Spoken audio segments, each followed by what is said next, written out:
I don't fit in so many levels. It's pretty amazing how many levels I do not fit in to the world on. So my mascot is a dinosaur and a robot, and that's pretty much what it is. Well, my name is Kevin Bradley. I'm from East Tennessee. Knoxville was my home for many years. Lived in Nashville and east of there, even east of Knoxville. I traveled extensively in that state, as we say. I have been doing letterpress professionally since 1993. And the day I left college, I went to Hat Show Print in Nashville, put in a few years there, came back to Knoxville and started a place for about 15, 16 years. And then I shut down and came out to California maybe 4.5 years ago. I was coming up in graphic design in college in, the late 80s, early 90s, just as a Macintosh hit the scene. Okay. And I had the unique ability to crash a Macintosh with my mind, and it's still with me today. So I hated the machine, it hated me back, and I stayed in college for 8 years in undergrad, and I went through painting and printmaking after that. But I didn't want to be in a cubicle, and I didn't want to be making brochures, but I loved design, and so I was torn as to where it was going to go for me. But I saw the future going high-tech, and I didn't want to be in a cubicle. So I got into the idea of painting, making a big mass color composition, all that was life-changingly great. Then discovered printmaking, where you can bring that into it as well, and they had the typography. Once I discovered that letterpress type existed and they had made it, I thought, well, maybe you can find it. And you can be the designer and printer, take the middleman out of that deal, and actually make things and have a life with it. So I got to scouring the country collecting type from all these old guys for 20 years. And starting out, we did every job that came along. We almost you have to.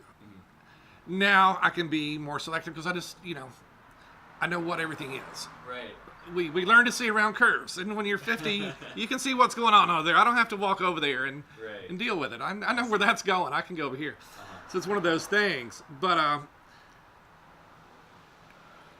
I'm churning my life and coming out here and starting fresh. I mean, I just hung a shingle on the door and went to work out here, and people have found me. And that's been, I'm one of those little hidden gems in LA. And that's really an interesting way to approach it. Maybe not the best monetarily, but sure, but it's something. It's a niche, right? It's the thing.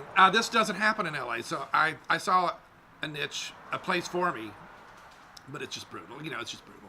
The math doesn't work. Yeah. So my lease will be up next spring, and I'll probably pack it up. What do you think of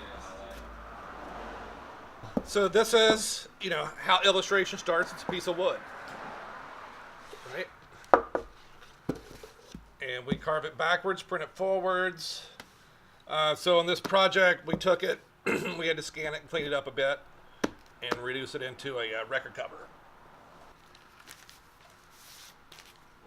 So in doing the record cover, I also had set the type for the interior of the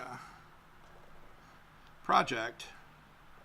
So what does that process look like for custom work? Like, do people just come to you and they say, this is what I want, and they kind of give you a lot of freedom? Oh yeah, I was in print magazine 300 times back when that meant something. Yeah. I was on the cover even. Did a cover for him.